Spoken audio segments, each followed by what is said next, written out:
Biblijos puslapiais.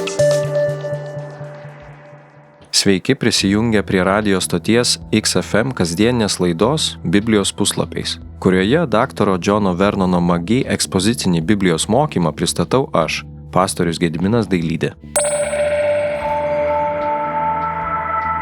Ar kada susimastei, kad tavo gyvenime gali būti kas nors panašaus į raupsus?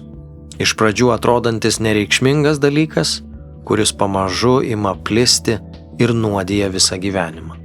Kunigų knygos 13 skyriuje skaitome, kaip Dievui rūpi jo tautos šventumas kasdienybėje. Viešpats nurodo, kaip elgtis su raupsais bei nuodėme ir kaip gyventi šventai. Raupsai buvo itin užkrečiami, ypač esant atviroms žaizdoms. Pastebėjęs odos pakitimus, žmogus privalėjo kreiptis į kunigą apžiūrai. Taip Dievas rūpinosi visų gerovę ir siekė užkirsti kelią ligos plitimui. 3 eilutėje rašoma, kunigas apžiūrėjęs ir nustatęs, kad žaizdos gilesnės nei oda, žmogų paskelbė nešvariu ir jis turi 7 dienas praleisti atskirtyje. Kunigai nustačius, kad žaizda išnyko, tai laikoma paprastu išbėrimu ir žmogus gali grįžti į bendruomenę. Tačiau pabalus šašui dar 7 dienas tenka praleisti atskirtyje.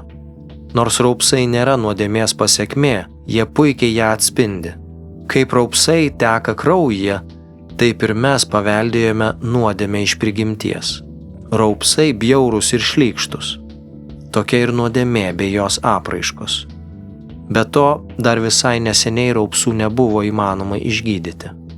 Liga prasideda nežymiai, patinimu, šašu ar šviesia dėme. Tačiau laikui neaptikta ir nesustabdyta ji baigėsi lėta ilga mirtimi.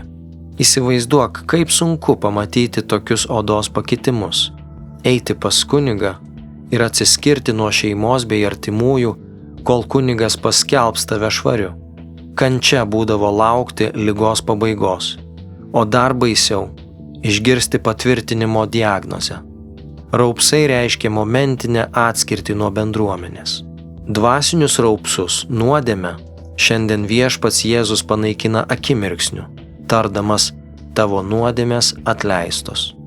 Jėzus gydė ir tebegydo fizinės ligas, tai liudija jo rūpestį mūsų kūnais, protais ir sielomis. Vis dėlto akivaizdu, kad jam svarbiausia išgydyti mūsų sielas ir atleisti nuodėmes. 3 kunigo patikrinimas parodydavo ligos išplitimą. Tai primena viešpaties elgesį su mumis ir mūsų nuodėme. Jis suteikia ne 1, ne 2, o 1000 progų atgailauti ir pasikeisti. Viešpats kantrus ir nenori, kad kas nors pražūtų nuodėmėje. Bet ką mes darome su tomis progomis? 9 ir 17 eilutėse kalbama apie chroniškus raupsus. Tai primena visiškai priklausomus nusidėjėlius, alkoholikus, narkomanus, pornografijos vergus ar neištikimuosius. Jiems gali padėti tik antgamtiniai vaistai. Dažnai tokie užkietėję nusidėjėliai slepiasi po dailiu ir rafinuotu paviršiumi. Jie atrodo geri, padorūs bažnyčios nariai. Neišgelbėti, bet netiki sergą dvasiniais raupsais. Būtent jie labiausiai pražuvę iš visų nusidėjėlių. Net priklausomybių kamuojamą žmogų lengviau atvesti pas Dievą, nei tą, kuris nemano sergąs raupsais. Dar vienas dvasinių raupsų aspektas – visiškai žaizdomis padengtas kūnas ir siela nebūtinai reiškia beviltiškumą.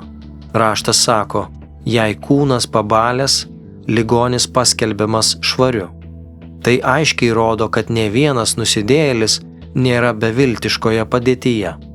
18 ir 44 eilutėse skaitome, kad raupsai atsiradę iš pūlinio ar pasislėpę barzdoje bei galvos plaukuose gali likti nepastebėti, todėl būtina juos atidžiai stebėti. Taip pat reikia sekti ir nuodėmę, įsismelkiančią į bažnyčią ar sekmadienio mokyklos mokytojų susirinkimus, kurie gali lengvai pasislėpti. 46 ir 49 eilutėse kalbama apie raupsuotojo drabužių sunaikinimą. Tai parodo ligos užkrečiamumą, net drabužiai gali nešioti ir platinti infekciją. Ši analogija tinka ir dvasiniams raupsams, nes nusidėjėliai gali lengvai užkrėsti ir kitus. Ką Viešpats Jėzus padarytų, jei dabar atneštum savo nuodėmės raupsus jo akivaizdoje? Brangus klausytojau, jeigu ką tik perklausei šią laidą XFM radijuje, YouTube kanale ar SoundCloud platformoje, kviečiu tave skirti kelias akimirkas ir maldoje apmąstyti, kaip tai, ką girdėjai, gali būti pritaikyta praktiškai tavo gyvenime. Apmąstyk šiuos klausimus. Ką šitas tekstas atskleidžia apie Dievą, jo charakterį ar jo valią? Galbūt ką tik girdėtame tekste Dievas tau parodė kokią nors gyvenimo sritį, kuriai reikia pasikeitimo. Baigdamas, kviečiu tave trumpai pasimelsti 51 psalmės žodžiais. Pasigailėk manęs, Dieve, iš savo gerumo, iš savo begalinio gailestingumo sunaikink mano maištingus darbus. Kaskart nuplauk mano kaltę, apvalyk mane nuo mano nuodėmės. Amen. Biblijos puslapiais.